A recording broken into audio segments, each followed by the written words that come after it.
दोस्तों आप सभी का बहुत बहुत स्वागत है हमारे चैनल में। इस वीडियो के अंदर अव्यय लूसेंट सामान्य ज्ञान इससे रिलेटेड जो है इम्पोर्टेंट 40 क्वेश्चन इस वीडियो में देखने वाले हैं। तो दोस्तों आप इस वीडियो को बहुत ध्यान से लास्ट तक देखिए। चैनल पर नया है तो चैनल को सब्सक्राइब कर बेल आइकन प्रेस करें और वीडियो पसंद आए तो प्लीज़ वीडियो को लाइक ज़रूर करें। तो चलिए शुरू करते हैं। देखिए यहाँ पर हमारा पहला क्वेश्चन दिया गया है, लाल मिट्टी की प्रकृति होती है। देखिए वेरी इंपॉर्टेंट क्वेश्चन है, मिट्टियों से रिलेटेड क्वेश्चन जो एग्जाम में पूछे जाते हैं। तो लाल मिट्टी की जो प्रकृति होती है तो अम्लीय होती है। आपको याद रखना है लाल मिट्टी की प्रकृति कैसी होती है, अम्लीय होती है। ऑप्शन बी यहाँ पर करेक्ट हो जाएगा। इसके अलावा भारतीय कृषि अनुसंधान परिषद यानी ICAR ने भारतीय मिट्टी को टोटल 8 भागों में विभक्त किया है। आपको याद रखना है कितने भागों में, 8 भागों में विभक्त किया है, जो यहाँ पर हमने लिखे हैं। पहला जलोढ़ मिट्टी, दूसरी काली मिट्टी, तीसरी लाल एवं पीली मिट्टी, चौथी लैटराइट मिट्टी, पांचवी शुष्क मिट्टी, छठी लवण मृदा, सातवीं जैव मृदा और आठवीं जो है वन मृदा। टोटल भारतीय कृषि अनुसंधान परिषद यानी ICAR ने भारतीय मिट्टी को 8 भागों में विभक्त किया है। आपको याद रखना है। क्वेश्चन नंबर 2 है, दक्कन पास किसके मध्य स्थित है? दक्कन पास किसके मध्य स्थित है? तो करेक्ट आंसर ऑप्शन बी हो जाएगा, दक्षिण अंडमान और लघु अंडमान। ठीक है, दक्कन पास जो है दक्षिण अंडमान और लघु अंडमान के मध्य स्थित है। इसके अलावा प्रमुख अंतर्राष्ट्रीय सीमा रेखा यहाँ पर लिखे हैं। ये भी क्वेश्चन, यहाँ से भी क्वेश्चन एग्जाम में पूछे जाते हैं। मैकमोहन रेखा की बात करें तो भारत और चीन के मध्य जो सीमा रेखा है उसको मैकमोहन रेखा बोला जाता है। डुरंड रेखा पाकिस्तान और अफगानिस्तान के मध्य है। रेड क्लिफ रेखा भारत और पाकिस्तान के बीच है। डुरंड जो रेखा है ये पाकिस्तान और अफगानिस्तान के बीच है। हिंडनबर्ग रेखा की बात करें तो जर्मनी और पोलैंड के मध्य है। मैगिनाट रेखा की बात करें तो जर्मनी और फ्रांस के मध्य। 17वीं समानांतर रेखा उत्तरी और दक्षिणी वियतनाम के बीच है। 38वीं समानांतर रेखा उत्तरी एवं दक्षिणी कोरिया के मध्य है। 49वीं समानांतर रेखा USA एवं कनाडा के बीच है। और 24वीं समानांतर रेखा जो है भारत और पाकिस्तान के बीच है। आपको याद रखना है। क्वेश्चन नंबर 3 है, किसने बहुउद्देशीय नदी घाटी परियोजनाओं को आधुनिक भारत का मंदिर कहा था? किसने बहुउद्देशीय नदी घाटी परियोजनाओं को आधुनिक भारत का मंदिर कहा था? किसने बोला था? तो ये जवाहरलाल नेहरू ने बोला था। ठीक है, ऑप्शन यहाँ पर करेक्ट हो जाएगा। क्वेश्चन नंबर 4 है, किस राष्ट्रीय उद्यान को पक्षियों का स्वर्ग कहा जाता है? पक्षियों का स्वर्ग आपको याद रखना है, किसको बोला जाता है? तो ये केवलादेव घाना नेशनल पार्क को, केवलादेव घाना जो राष्ट्रीय उद्यान है उसको जो है ये पक्षियों का स्वर्ग कहा जाता है। और ये कहाँ पर है? तो ये राजस्थान के भरतपुर जिले में स्थित है। केवलादेव जो घाना राष्ट्रीय उद्यान है कहाँ पर है? राजस्थान के भरतपुर जिले में स्थित है। क्वेश्चन नंबर 5 है, त्रिशूल पर्वत शिखर किस भारतीय राज्य में अवस्थित है? त्रिशूल पर्वत शिखर किस भारतीय राज्य में अवस्थित है? तो ये उत्तराखंड राज्य में अवस्थित है। ऑप्शन सी यहाँ पर करेक्ट हो जाएगा। क्वेश्चन नंबर 6 है, माही सुगंधा किस फसल की प्रजाति है? माही सुगंधा किस फसल की प्रजाति है?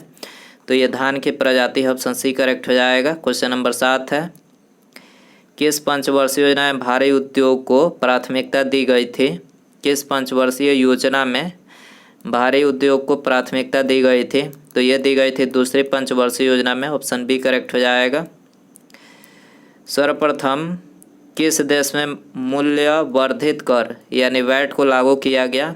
तो सबसे पहले जो वैट को लागू किया गया था तो ये फ्रांस में लागू किया गया था। ठीक है, ऑप्शन डी करेक्ट हो जाएगा। क्वेश्चन नंबर 9 है, एकमात्र सेंचुरी कौन सी है जहां कश्मीरी महामृग पाए जाते हैं? कश्मीरी महामृग कहाँ पर पाए जाते हैं? तो ये दाचीग्राम में पाए जाते हैं। ठीक है, ऑप्शन ए यहाँ पर करेक्ट हो जाएगा। दाचीग्राम राष्ट्रीय उद्यान कहाँ पर है? जम्मू कश्मीर में है। याद रखना है, दाचीग्राम जो राष्ट्रीय उद्यान है जम्मू कश्मीर में है। जीवमंडल सुरक्षित क्षेत्र का उद्देश्य है। जीवमंडल सुरक्षित क्षेत्र का उद्देश्य है। ऑप्शन डी यहाँ पर करेक्ट हो जाएगा। उपर्युक्त सभी है इसका उद्देश्य। कृषि उत्पादों पर प्रयोग और विकास, वन्य उत्पादों पर प्रयोग और विकास, वन्य भूमि के वनस्पति एवं प्राणी का परीक्षण। ठीक है, तो यहाँ पर ये तीनों जो है जीवमंडल सुरक्षित क्षेत्र का उद्देश्य है। क्वेश्चन नंबर 11 है, निम्नलिखित में से कौन सा बल सदैव आकर्षित होती है? कौन सा बल सदैव आकर्षित होती है? गुरुत्वाकर्षण बल जो है सदैव आकर्षित होती है। ऑप्शन डी करेक्ट हो जाएगा। शुष्क क्षेत्र का धनोद यानी एनोड किसका बना होता है? शुष्क क्षेत्र का एनोड किसका बना होता है? तो ये कार्बन का बना होता है। ऑप्शन ए करेक्ट हो जाएगा।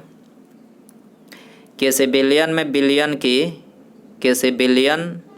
बिलियन की कुल मात्रा तथा उससे मिश्रित विलय की कुल मात्रा का अनुपात कहलाता है, क्या कहलाता है? तो ये बिलियन की सांद्रता कहलाता है। ठीक है, ऑप्शन ए करेक्ट हो जाएगा। क्वेश्चन नंबर 14 है, अम्ल क्रियाशील धातुओं के साथ अभिक्रिया करके निम्नलिखित में से कौन सा गैस उत्पन्न करता है? अम्ल क्रियाशील धातुओं के साथ अभिक्रिया करके कौन सा गैस उत्पन्न करता है? तो देखिए हाइड्रोजन गैस उत्पन्न करता है। ठीक है, ऑप्शन ए करेक्ट हो जाएगा। क्वेश्चन नंबर 15 है, क्लोरीन अणुओं के बीच कैसा सहसंयोजक बंधन होता है? क्लोरीन अणुओं के बीच कैसा सहसंयोजक बंधन होता है? तो देखिए एकल सहसंयोजन बंधन होता है। ऑप्शन ए यहाँ पर करेक्ट हो जाएगा। क्वेश्चन नंबर 16 है, आवर्त सारणी के किस वर्ग के तत्वों को सामूहिक रूप से क्षारीय मृदा धातुएं कहा जाता है? आवर्त सारणी के किस वर्ग के तत्वों को सामूहिक रूप से क्षारीय मृदा धातुएं कहा जाता है? तो किसको बोला जाता है? वर्ग 2। ठीक है, वर्ग 2 के जो तत्वों के समूह है उसको क्षारीय मृदा धातुएं कहा जाता है। ऑप्शन बी करेक्ट हो जाएगा। क्वेश्चन नंबर 17 है, लूनार कास्टिक किसे कहा जाता है? तो लूनार कास्टिक जो है सिल्वर नाइट्रेट को बोला जाता है। ठीक है, ऑप्शन डी करेक्ट हो जाएगा। दोस्तों वीडियो पसंद आ रहा है तो प्लीज़ वीडियो को लाइक ज़रूर करें, दोस्तों में शेयर कर सकते हैं। चैनल पर आए हैं तो चैनल को सब्सक्राइब करके बेल आइकन प्रेस करें। अगला क्वेश्चन देखते हैं, निम्नलिखित में से किसका हृदय 4 कक्षीय होता है? किसका हृदय 4 कक्षीय मतलब 4 कोष्ठक के होते हैं? तो करेक्ट आंसर ये हो जाएगा, पक्षी का जो हृदय होता है ये 4 कक्षीय होता है। भारत में अब तक कितनी बार नोटबंदी हो चुकी है? भारत में अब तक कितनी बार जो है नोटबंदी हो चुकी है? 3 बार हो चुकी है। ठीक है, 1946, 1978 और 2016 में 3 बार जो है अब तक भारत में नोटबंदी जो है हो चुकी है। अगला क्वेश्चन है, निम्नलिखित में से कौन सुमेलित नहीं है? कौन सा एक जो है इसमें सुमेलित नहीं है? तो ऑप्शन डी यहाँ पर करेक्ट हो जाएगा। यकृत जो है शरीर की सबसे बड़ी मिश्रित ग्रंथि है, तो ये शरीर की सबसे बड़ी मिश्रित ग्रंथि नहीं है, ये केवल सबसे बड़ी ग्रंथि है। अग्न्याशय जो है ये मानव शरीर की दूसरी सबसे बड़ी ग्रंथि और मिश्रित ग्रंथि। अग्न्याशय रहता है यहाँ पर तो करेक्ट होता है, लेकिन यहाँ पर ये गलत सुमेलित नहीं पूछा था, तो डी आंसर हो जाएगा। ठीक है, बाकी ये तीनों करेक्ट है। अमाशय अम्ल का निर्मोचन, बड़ी आंत जल का अवशोषण करता है और छोटी आंत पचे हुए भोजन का रुधिर वाहिकाओं में अवशोषण करता है। तो यहाँ पर ये तीनों ही करेक्ट है, चौथा सुमेलित नहीं है, तो ऑप्शन डी करेक्ट हो जाएगा। मानव शरीर के परिसंचरण तंत्र के किस भाग में ऑक्सीजन रहित रक्त का प्रवाह होता है? तो ऑक्सीजन रहित रक्त का प्रवाह मानव शरीर के किस परिसंचरण तंत्र के भाग में होता है? तो ये होता है महाशिरा में। ठीक है, ऑप्शन सी करेक्ट हो जाएगा। वाष्पोत्सर्जन के लिए पौधे की निम्नलिखित रचनाओं में कौन जिम्मेदार है? वाष्पोत्सर्जन के लिए पौधे की रचनाओं में कौन जिम्मेदार है? तो एस्टोमेटा जिम्मेदार है। ठीक है, ऑप्शन डी करेक्ट हो जाएगा। अगला है, निम्नलिखित में से कौन सा जीव परागणकारी है? कौन सा जीव परागणकारी है? तो करेक्ट आंसर डी हो जाएगा। इनमें सभी चमगादड़, मधुमक्खी और पक्षी तीनों यहाँ पर जो है परागणकारी है।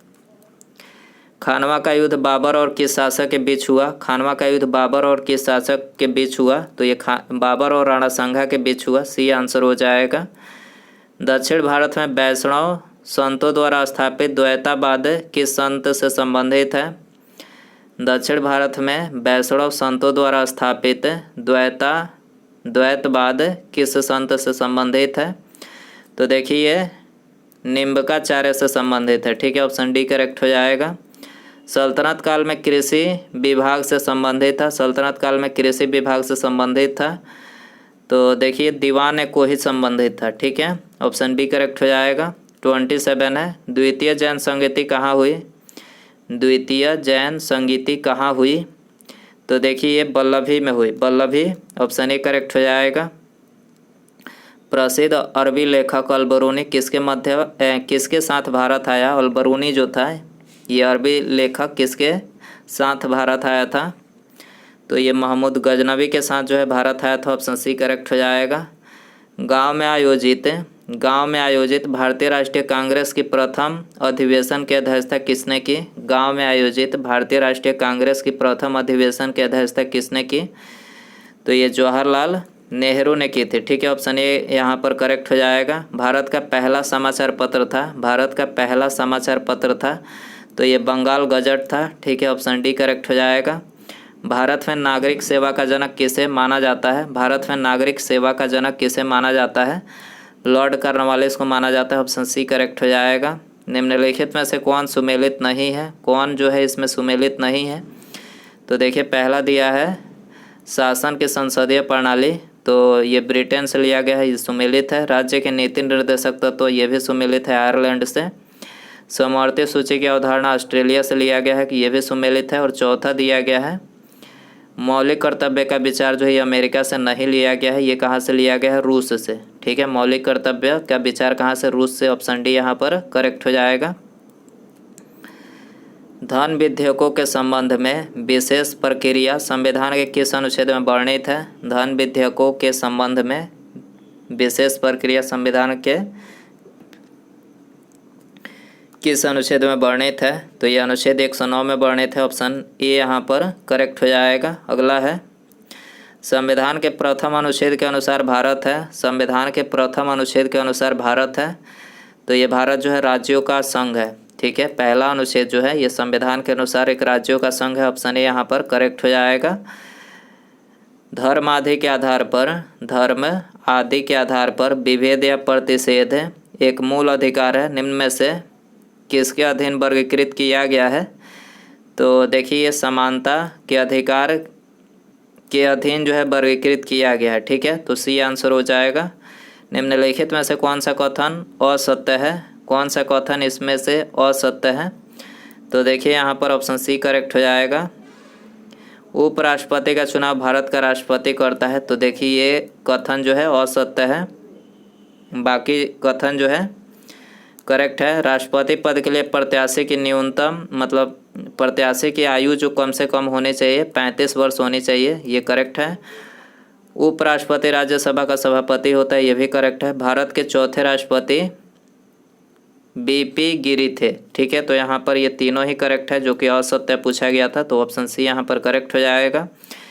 निम्नलिखित में से किस संविधान संशोधन द्वारा दिल्ली को राष्ट्रीय राजधानी का दर्जा दिया गया? किस संविधान संशोधन के द्वारा जो है दिल्ली को राष्ट्रीय राजधानी का दर्जा दिया गया? तो ये 69वें संविधान संशोधन के द्वारा दिया गया था। ऑप्शन बी यहाँ पर करेक्ट हो जाएगा। बोहरा समिति का संबंध किससे है? बोहरा समिति का संबंध किससे है? राजनेताओं तथा अपराधियों की साठगांठ से। ठीक है, बोहरा समिति का संबंध किससे है? राजनेताओं तथा अपराधियों की साठगांठ से है। ऑप्शन डी यहाँ पर करेक्ट हो जाएगा। एक ही राज्य में बहने वाली भारत की सबसे लंबी नदी है। एक ही राज्य में बहने वाली भारत की सबसे लंबी नदी है, कौन सी नदी है? लूनी नदी है। ठीक है, लूनी नदी है। लूनी नदी जो है ये राजस्थान की एक महत्वपूर्ण नदी है, याद रखना है। लूनी नदी राजस्थान की एक महत्वपूर्ण नदी है। उसके बाद यहाँ पर हमारा अगला क्वेश्चन है। ठीक है, विश्व कप फुटबॉल के प्रथम विजेता देश आपको बताना है। इसमें आपके लिए होमवर्क क्वेश्चन रखते हैं। विश्व कप फुटबॉल के प्रथम विजेता देश आपको इसमें बताना है। Italy, Argentina, Uruguay, Czechoslovakia. तो दोस्तों यदि आपको इसका आंसर पता हो तो कमेंट बॉक्स में ज़रूर बताएं, और वीडियो पसंद आया हो तो प्लीज़ वीडियो को लाइक ज़रूर कर दें। ठीक है, और अपने दोस्तों में शेयर कर सकते हैं। चैनल पर नया है तो चैनल को सब्सक्राइब करके बेल आइकन प्रेस करें। ठीक है, मिलते हैं अगले वीडियो में। नमस्कार, जय हिंद, जय भारत।